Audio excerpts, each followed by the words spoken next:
Shalom, kasih karunia Tuhan yang selalu baru kita terus bisa nikmati di dalam kehidupan kita sehari-hari. Kita sudah belajar hari-hari ini bagaimana kita perlu tampil sebagai pemenang, karena hanya orang-orang yang menanglah yang mendapatkan janji-janji Tuhan di dalam kehidupannya. Kata menang menggunakan kata nikau yang artinya kita tetap berjalan teguh, kokoh. Apapun yang terjadi kita bisa lewati sampai kepada apa yang Tuhan rancangkan. Menarik sekali Bapak Ibu bahwa janji Tuhan diberikan hanya seorang yang menang. Dan kata-kata ini digunakan biasanya untuk sebuah pertandingan olahraga, bahwa untuk menjadi seorang pemenang maka para olahragawan, atlet harus masuk dalam gelanggang pertandingan untuk mendapatkan mahkota atau kemenangan. Karena itu saya ingin ajak membaca dalam 2 Timotius 2 ayat 5. Seorang olahragawan hanya dapat memperoleh mahkota. Perhatikan, seorang olahragawan hanya dapat memperoleh mahkota atau hadiah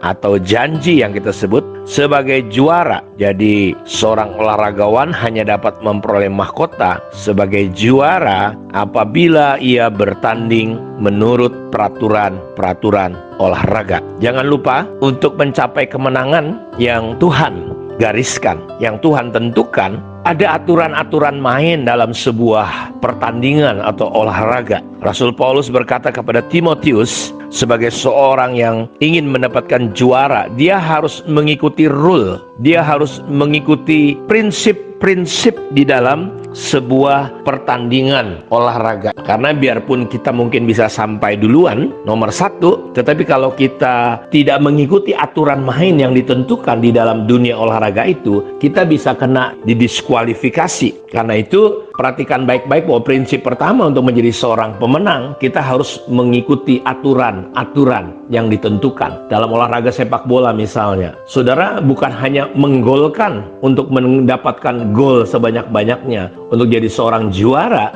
tetapi saudara ketika menghadapi musuh-musuh atau lawan-lawan tanding di dalam permainan itu perlu ada rule, perlu ada aturan-aturan main yang kita harus ikuti. Bola tidak boleh ditendang ke arah penonton misalnya, atau bola ditendang ke arah wasit, atau saudara menendang kaki lawan, dan ada peringatan-peringatan, ada kartu kuning, ada kartu merah yang bisa membuat saudara gagal jadi seorang pemenang di dalam grup itu. Karena itu kita perlu memperhatikan bahwa untuk menjadi seorang pemenang kita betul-betul perlu mengikuti aturan main. Dalam dunia ini ada hukum-hukum, ada aturan main semua. Kalau saudara misalnya melewati lampu merah atau hukum lalu lintas, ada lampu merah, hijau, kuning, ada macam-macam rambu.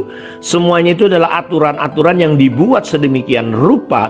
Kalau saudara patuh, kalau saudara mengikuti, keuntungannya adalah untuk kita sendiri. Misalnya saudara tidak percaya kepada aturan lampu merah, atau saudara melawan, memberontak kepada aturan yang sudah ditetapkan. Ketika Bapak Ibu kita melanggar, pas lampu merah harusnya kita berhenti, hukum itu, apa yang terjadi? Maka Bapak Ibu bisa mengalami kecelakaan, dan Bapak Ibu bisa jadi korban, bisa mati, atau Bapak Ibu mengorbankan orang lain.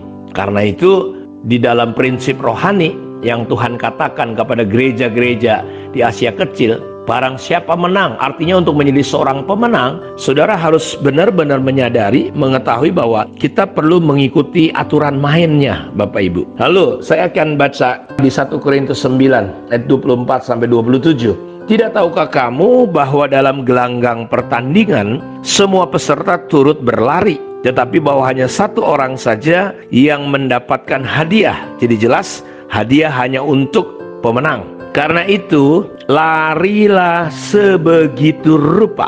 Maksudnya sebegitu rupa itu artinya ayo, jangan main-main, sungguh-sungguh, sehingga kamu memperolehnya. Tiap-tiap orang yang turut mengambil bagian dalam pertandingan menguasai dirinya dalam segala hal. Mereka berbuat demikian untuk memperoleh suatu mahkota yang fana, tetapi kita untuk memperoleh suatu mahkota yang abadi. Sebab itu aku tidak berlari, kata Paulus, tanpa tujuan. Dan aku bukan petinju yang sembarangan saja memukul, tetapi aku melatih tubuhku dan menguasainya seluruhnya, supaya sesudah memberitakan Injil kepada orang lain, jangan aku sendiri ditolak Jadi yang pertama untuk jadi pemenang, kita bukan hanya mengikuti aturan main, tapi yang kedua ketika berolahraga, ketika kita bertanding, kalau kita mempelajari ternyata seorang yang jadi juara, seorang yang jadi pemenang, dia membutuhkan jam terbang yang cukup lama, cukup tinggi, butuh latihan, butuh kerja keras. Seorang pilot yang bisa diizinkan menerbangkan pesawat setelah dia melewati 10.000 jam terbang. Makanya Ed Cole berkata, orang yang menang bukan orang yang nggak pernah gagal, tapi orang yang tidak pernah berhenti mencoba. Thomas Alva Edison, untuk lampunya bisa kita nikmati, dia membutuhkan 9.999 kali pencobaan dan dia tidak pernah putus asa. Dia terus melakukannya. Dan Paulus berkata, aku melatih diriku untuk jadi seorang pemenang, supaya jangan sampai aku yang memberitakan Injil aku ditolak. Saya ingat seorang petinju namanya Chris John, untuk bertanding 12 ronde, hanya 1,5 jam mungkin isi pertandingan itu. Maka Chris John perlu berlatih berpuluh-puluh, beribu-ribu, beratus ribu ronde untuk mempersiapkan yang 12 ronde 1,5 jam saja. Dia perlu berlari berbulan-bulan, berminggu-minggu, melatih dirinya, dipukul dan segala macam. Seperti itulah gambaran untuk menjadi seorang pemenang. Butuh latihan yang terus menerus, hanya untuk 1 hari. 1 hari yang disebut kita akan pindah dari dunia ini kepada kekekalan. Kita perlu menyiapkan diri kita jam per jam, hari lepas hari, bulan lepas bulan, tahun lepas tahun. Paulus berkata, aku melatih tubuhku. Karena itu penting, dia berkata, pukulanku ini tidak ke arah angin. Dia tahu persis apa yang harus dia lakukan. Jadi kita bisa menjadi pemenang ketika kita menguasai diri kita. Artinya kita tahu tujuan,